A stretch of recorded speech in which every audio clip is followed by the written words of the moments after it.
Hi everyone, this is Mrs. B with Mrs. B's Schoolish. Today I have two short projects for you. One is a true science project-based learning activity. First of all, I want to say something about project-based learning. In a true classroom, project-based learning is going to last over several days and you're going to have kids collaborating.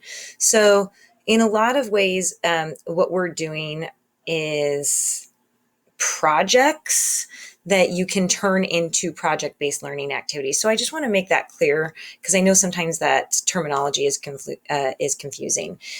What I created today is a science-based, project-based learning type of activity that would take several days. You can turn it just into a project, or you can expand it into a full project-based learning activity with your child, with your student.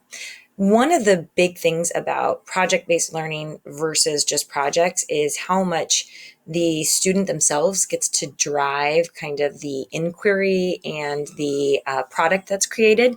So you're going to see that a lot on this form that I created. So first of all, the guiding question. I left this blank because you could use it another time if you wanted to. But what we're going to do is we're going to be looking at spring, since that's what we are the season that we're experiencing and heading into full force right now. So how does the season, whatever it is, affect our environment? And so your student would start brainstorming ideas about who their audience would be and what kind of product they'd want to create. So the audience might be their younger or their older brother or sister, their cousins, their friends in their class, maybe their grandparents, maybe doing a tutorial online. So they need to figure out who their audience is going to be, and then they need to brainstorm different types of products that they'd want to create that would match that audience. So if they're going to be their audience is their younger brother or sister, then maybe they're going to want to do a children's video or a children's book so that they can match the product with the audience so that they're appropriate. Once they do that, they can start brainstorming and making observations about whatever season it is. So this is called a circle map. Circle maps are a type of thinking map. Thinking maps are really great for organizing ideas. And so I would write spring here. So that's the one that we're going to be focusing on. And I would start having my daughter just brainstorm, like, what does she already know about spring? Let's take a walk. What does she observe when we walk outside about this time of year? And maybe start researching and exploring those ideas on the next page. So once she has that brainstorming done, we could start to figure out, like, what was most interesting thing about her observations and her discoveries about spring, and what would she want to focus on? I know my child is particularly interested in science, so maybe if she's talking about the weather, or how it stays light later, we can start looking and focusing the project more and guiding her in the direction of how our position relative to the sun, and start looking at that part of the science. Maybe it's the flowers blooming or the types of trees or flowers that they're seeing outside that's their focus. So then that would tell you which direction to go with your child. And again, depending on how old they are, my child's going to need the most scaffolding, the most help, and the most direction. Although I'm still going to have her in the driver's seat of what our focus will be, I'm going to really be giving her a lot more support than, say, an older child or a high schooler. How are they going to gather information? So here, I like to think of this as another brainstorming of different ways that we can find information to create our product. So maybe doing some outside observations. Maybe it's going to require looking at some books. Maybe it's going to require looking at different websites, some videos, maybe Khan Academies, stuff like that. Then we're going to start having an explanation of some of the discoveries made. And from there, we have a blueprint. And this really is just meant to be, a blueprint for your child to explore a particular thing about that season and then create a product. Once you have all of that complete, then you can start brainstorming and developing how they're going to make that product. Here we go.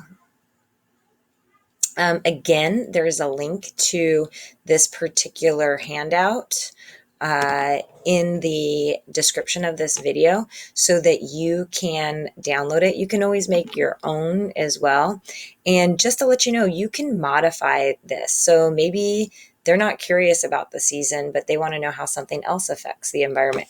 Right now, there's a lot less driving happening or traveling. So how does driving cars affect our environment? How does staying home and working affect our environment? There's lots of different ways that you could, lots of different directions you could go with this.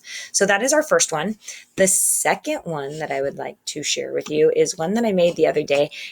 All of you should be getting your notice in the mail or have already gotten your notice in the mail about the census. So here is a U.S. Census Exploration activity you could do. I figured since we were talking about science a little bit today, we could talk a little bit about social science and data and charts and graphs as well. So this is just a little exploration of the census. I would highly encourage like filling out your census with your child with you so that they can see what it is.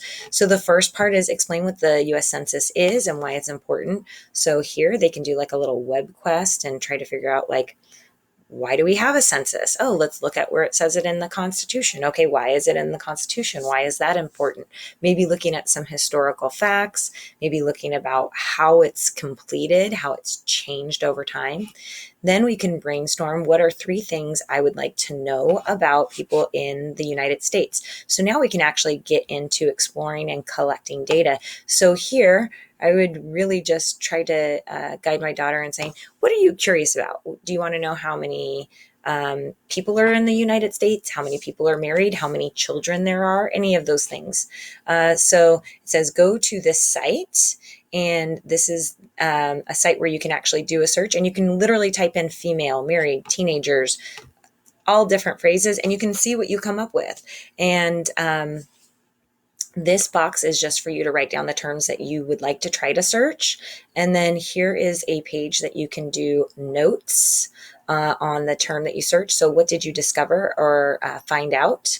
And then what data set is most interesting to you and why? So what did you find that was like, wow, I didn't know that about how many females versus males there were. I didn't know how many teenagers there were. I didn't know how many people were married. How many people are not married? I don't know. There's all different types of data there. And then there is a link here to kind of explore like different charts and graphs. This is a good, it's called Skills You Need. So it's how to create charts and graphs. And it gives you at first an overview of what the different charts and graphs are. So you can go and explore that and then figure out based on the data that you were interested in and that you collected, what chart or graph could you actually create and how can you share that with others? All right. Hope that you find these activities interesting. Again, please let me know if there's anything else you're interested in or other activities. All right. Thanks.